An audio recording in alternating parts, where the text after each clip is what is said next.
રામાયણમાં જ્યારે રાવણ હણાયો, રામે ટંકાર કરીને કહ્યું કે હું ક્ષત્રિય છું. મેઘનાથને રણ મેદાનમાં માર્યો ત્યારે લક્ષ્મણે હુંકાર કરીને કહ્યું કે હું ક્ષત્રિય છું.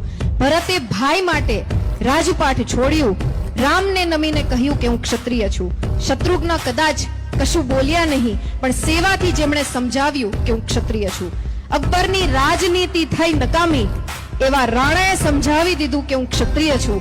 ઔરંગઝેબ કટ્ટરવાદી ભલે બન્યો, પણ શિવાજીની તલવાર બોલી ઉઠી કે હું ક્ષત્રિય છું. સરદારનું અખંડ ભારતનું સ્વપ્ન, રજવાડાઓનું દાન બોલે છે કે હું ક્ષત્રિય છું.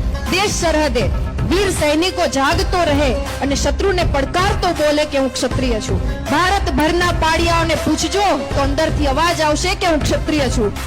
અને ખાસ હાલ કોઈ પણ અહીંથી સંકલ્પ લઈને જજો ત્યારે પાર પાડીને જ બોલજો કે હું ક્ષત્રિય છું. આભાર. અસ્તુ. જય